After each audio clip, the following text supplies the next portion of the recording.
Nothing is more important than understanding what you're capable of when picking up a new game. What are the tools that the game has provided to you? What are your limitations, and how far can you push the game itself? In this series of tutorials, I will be teaching you not only the basics behind every attack and move in Smash, but how to better implement them into your game plan, so you'll always have the best move in mind for any given scenario. In today's video, we'll be teaching you how to perform your air attacks, often shortened to aerials. Unlike tilts and smash attacks that only have 3 variations, each character has 5 different aerials to learn and master. Additionally, aerials are performed while your character is airborne, either from a jump, falling off a platform, or if you've recently been hit by an opponent's move. Although this sounds like a lot, many aerials have very specific uses that I hope to impart onto you today. Try heading to training mode for the next 5 to 10 minutes and simply practice full jumping and short hopping. Though this might come easy, it'll be crucial to maximizing your aerial game later. The 5 aerials are performed as follows. Neutral air is performed by pressing the A button in the air without touching the control stick. Up air performed the same way, but holding up on the control stick. Down air is the same, but holding down on the control stick. Where it gets trickier is with your forward and back air. These are determined by which way your character is facing. If your character is facing right, then pressing A while holding right will perform a forward air, and pressing A while holding left will perform a back air. This is then mirrored if you're facing the opposite direction. Again, this can feel like a lot, so let's take another 10 to 15 minutes practicing each of your aerials as a preferred character. Take this time to see the range each aerial covers, and how long it takes for each attack to come out. These are both very important, as we'll cover shortly.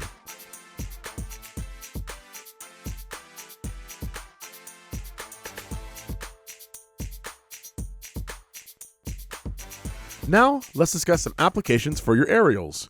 While the first thought might be to only use aerials against airborne opponents, you might find the most use against players who are on the ground or shielding. Many of your tilt and smash attacks suffer lag afterwards, and aerials are no different.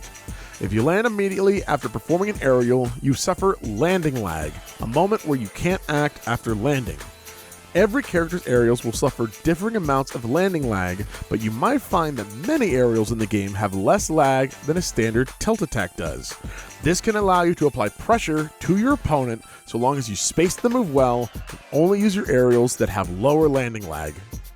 Take the next 10 to 15 minutes throwing out your aerials right before you hit the ground after a full jump and a short hop. Do your best so that the attack is active as close to the ground as possible. Find out how much lag you suffer and work out which aerials apply the best pressure to an opponent.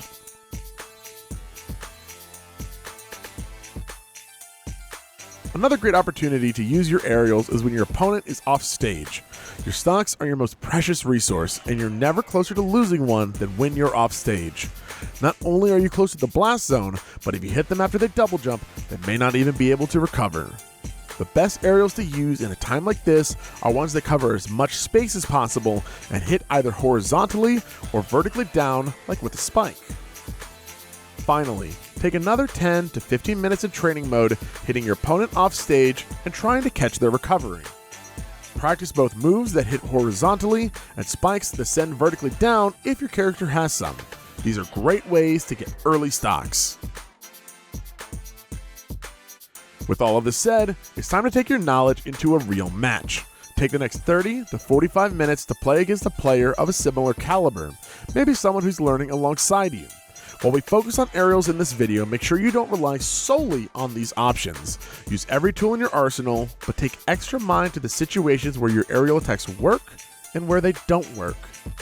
Utilize your aerials on stage. Moves like Cloud's back air and Violet's forward and back air cover a large amount of space while also having lower landing lag. These would be good to throw out on stage. Off stage, moves like Bowser's forward air or Lucina's back air are great at catching jumps and finding those early stocks. Experiment with your character.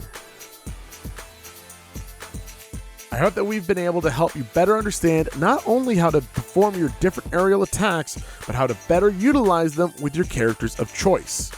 Every aerial has a purpose. Every aerial has a purpose. And as you further progress with your skill, so too will your understanding of which moves fit a situation best.